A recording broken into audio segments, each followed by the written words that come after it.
Hi friends, welcome to our channel. Panipuri இந்த மாதிரி செஞ்சு கொடுத்தா பசங்க விரும்பி சாப்பிடுவாங்க கண்டிப்பாக. நான் வந்துட்டு இது சின்ன வயசில் என்னோடய ஸ்கூல் டேயில் சாப்பிட்ருக்கேன். அப்போ எனக்கு இது தான் போட்டாங்கன்னு அப்போ எனக்கு தெரியாது. நான் அதுக்கப்புறமா கல்யாணம் ஆன பிறகு தான் சரி ஓகே இதோட டேஸ்ட் இதனால தான் இருக்கும் அப்படின்ட்டு நான் கண்டுபிடிச்சேன். அதை தான் உங்களுக்கு இதுக்கு இது பண்ணியிருக்கேன். நான் மூக்கடலை, வெள்ளை மூக்கடலை இருக்கியா, கண்டிப்பாக வெள்ளை மூக்கடலை, கருப்பு யூஸ் பண்ணக்கூடாது. வெள்ளை மூக்கடலையும் உருளைக்கிழங்கும் ஒன்றா சேர்த்து நான் வேக வச்சுக்கிறேன். நீங்கள் தனித்தனியாக வேக வச்சாலும் சரி, ஒன்றா வேக வச்சாலும் சரி. இது உருளைக்கிழங்குக்கு ஒரு 3 விசில் வச்சா போதும். அது வெந்து வந்துடும். ஒரு பக்கம் பானிக்கு ரெடி பண்ணிகிட்ருக்கேன்.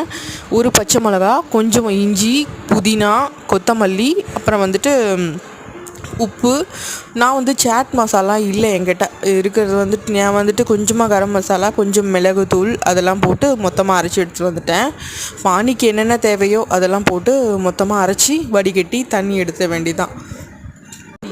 ஒரு பக்கம் கொஞ்சமாக கொத்தமல்லி, கொஞ்சமாக கருவேப்பிலை. நான் பச்சை மிளகா 1 தான் சேர்த்துருக்கேன். ஏன்னா நிறைய காரம் சேர்க்க மாட்டேன், பசங்க சாப்பிட மாட்டாங்கன்னு. ஒரே ஒரு பச்சை மிளகா, கொஞ்சமாக இஞ்சி, ஒரு துண்டு இஞ்சி. அதுக்கப்புறமா இதெல்லாம் கழுவி எடுத்துகிட்டு அதோட சேர்த்து நல்லா அரைச்சி வடிகட்டி எடுத்துகிட்டு நம்ம புளி சேர்க்குற மாதிரி இருக்கும். அதில் கொஞ்சமாக புளி ஊற வச்சு நல்லா கரைச்சி இதில் சேர்த்துக்கலாம். அப்புறமா கொஞ்சமாக பெப்பர், உங்கள்கிட்ட சாட் மசாலா இருந்தால் சேர்த்துக்கோங்க, இல்லைன்னா வேண்டாம். அப்புறம் தேவையான அளவு உப்பு போட்டோம்னா பானி ரெடி ஆகிடும். பூரி நான் வெளியே தான் வாங்கியிருந்தேன், வீட்டில் செய்ய முடியல அப்படின்றதுனால வெளியே வாங்கியிருந்தேன். அதுவுமே ஒரு பக்கம் பொரித்து எடுத்து வச்சிட்டேன்.